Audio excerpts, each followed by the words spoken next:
Monday, 12 August. Welcome to the President's Daily Brief. I'm Mike Baker, your eyes and ears on the world stage. Let's get briefed.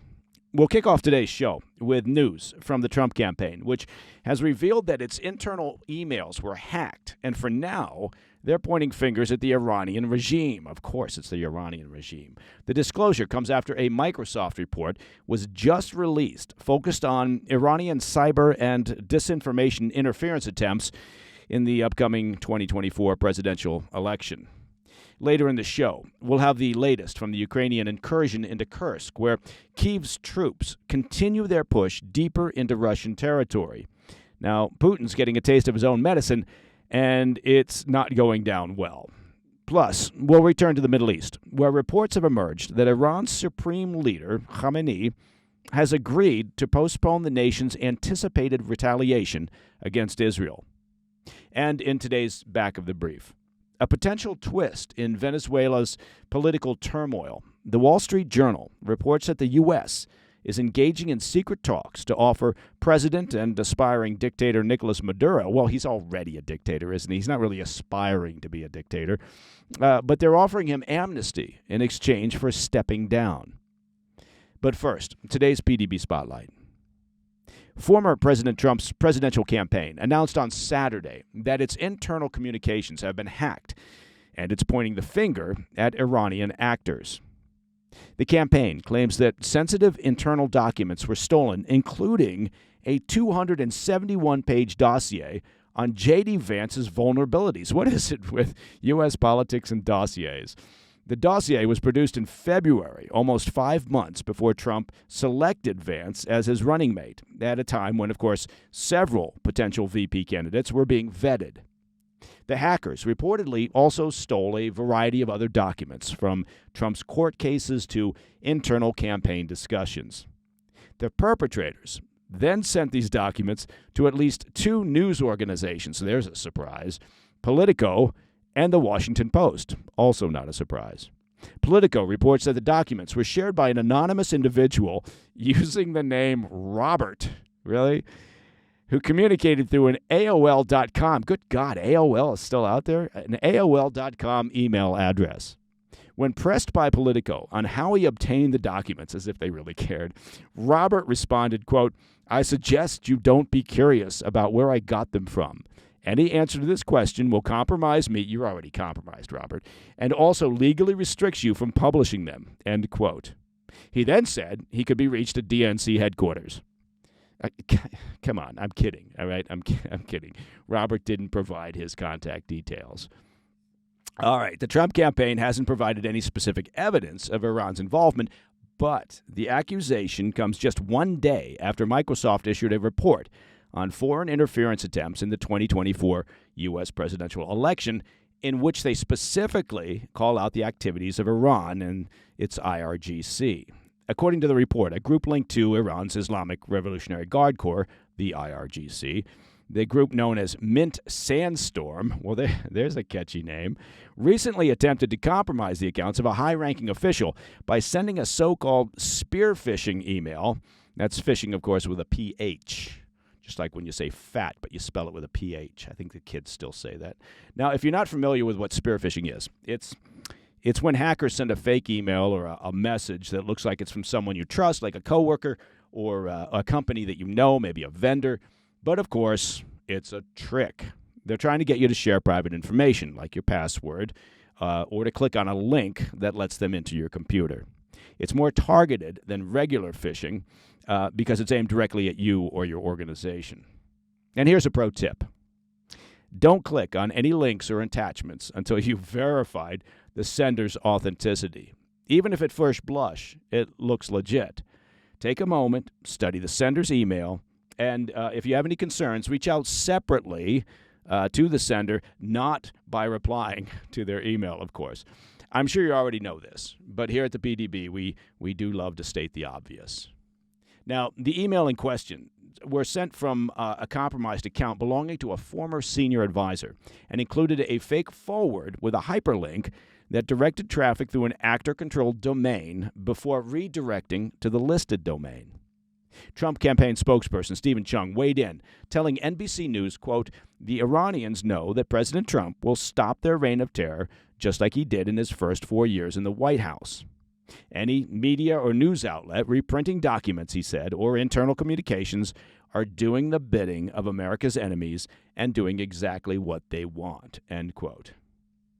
A spokesperson for the National Security Council commented on the situation, stating that the U.S. government takes any report of foreign interference very seriously. We take it very seriously here at the U.S. government. The spokesperson condemned any attempt by a foreign government or entity to undermine confidence in U.S. democratic institutions, though they deferred further comments on the matter to the Department of Justice. On the other side, and this will shock you, Iran has denied any involvement. The Iranian mission to the United Nations responded to the Trump campaign's accusations, saying, quote, "What? Us? No, never." No, actually, what they said was, "We do not accord any credence to such reports. The Iranian government neither possesses nor harbors any intent or motive to interfere in the United States presidential election," end quote. What a load of crap. Of course they do.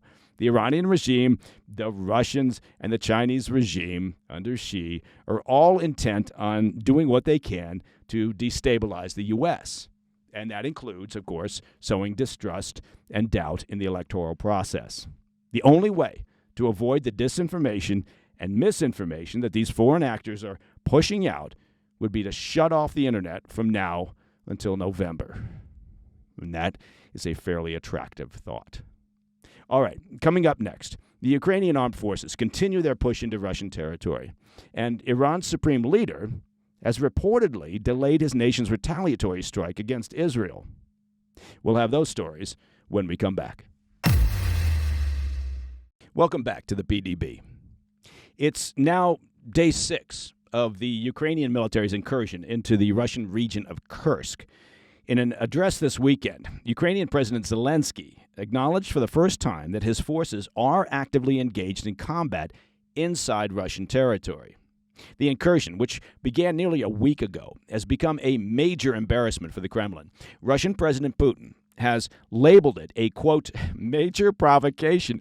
Oh, my God. Putin has no sense of irony. I'm sure he's not even thinking about his own invasion of Ukraine. Despite calls from panicky Russian military bloggers for more drastic measures like declaring martial law, the Putin regime has opted for what it's calling a counterterrorism operation, and that is, frankly, likely to minimize domestic unrest. The operation, which is being carried out in Belgorod, Bryansk, and Kursk oblasts following Ukraine's invasion, has now led to the evacuation, get this, of over 76,000 Russian residents from villages along the border. According to analysis from the Institute for the Study of War, the Russian Ministry of Defense is facing significant challenges in organizing a coherent defense against the Ukrainian operation. The Russian response strategy reportedly involves a mixture of conscripts and reports of up to 9 brigades from other frontline areas in Ukraine. The mix of both experienced and green troops has contributed, reportedly, to disorganization in Russian efforts. Now, the use of conscripts on the front lines is frankly a big deal in Russia, and it's politically tricky for Putin. The country has a history of unpopular wars involving conscripts, including the Soviet-Afghan War and, of course, the Chechen War. These conflicts resulted in high casualties and public disillusionment, and the memory of these losses still resonates, making the public wary of similar situations. The Putin regime's increasing reliance on conscripts to defend the Russian border with Ukraine could spark a domestic political crisis, especially since it contradicts assurances that Putin has made since he launched his invasion back in 2022. Recent reports from the BBC reveal that Russia is constructing new defensive trench lines in the Kursk region, not far from the Kursk nuclear power plant. Oh, good. Let's throw another twist into this story. Satellite imagery analyzed by the BBC shows the presence of heavy machinery and newly built trench lines in the area, suggesting that Russia is, of course, fortifying its defenses in response to Ukrainian advances. Now, in addition to the situation in Kursk, Ukrainian forces have also targeted Russian assets in the Black Sea, including a patrol boat and a gas platform, as part of ongoing operations. As the conflict escalates within Russia's borders, The international community is increasingly alarmed. God bless the international community. I'm sure they're going to write a harsh memo about this one as well, particularly with the fighting nearing critical infrastructure like the Kursk nuclear power plant, one of Russia's largest nuclear facilities. The International Atomic Energy Agency, the IAEA, has called for maximum restraint to prevent a nuclear accident with potentially severe consequences. Meanwhile, Russian attacks on Ukraine continued over the weekend. On Sunday, Russian forces launched drone and missile strikes on the Kyiv region, resulting in numerous civilian casualties. This follows a deadly strike on a supermarket in Donetsk, which left at least 11 people dead. The United Nations has reported that July was the deadliest month for Ukrainian civilians since October of 2022.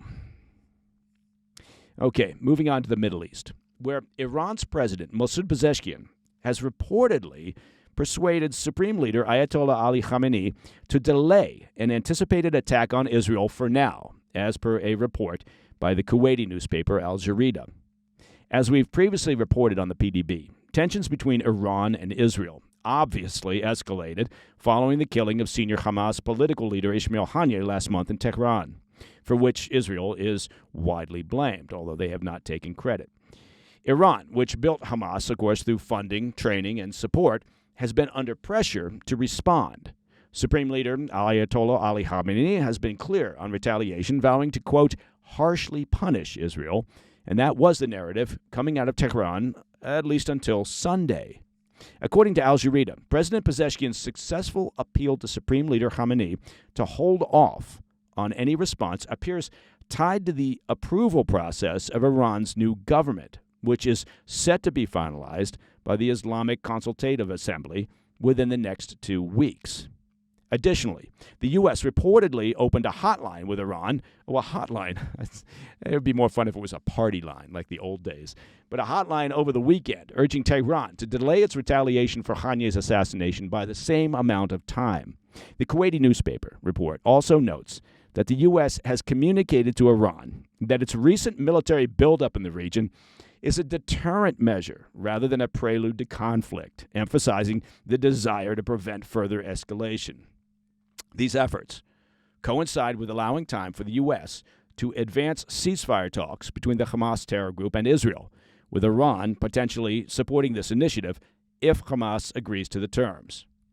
An unnamed senior Iranian official cited in the Al Jazeera report mentioned that Khamenei, while opposed to striking Mossad elements in countries neighboring Iran, insists that any response should target Israel directly. However, the situation obviously remains fluid, with Khamenei's ultimate decision looming in uncertainty.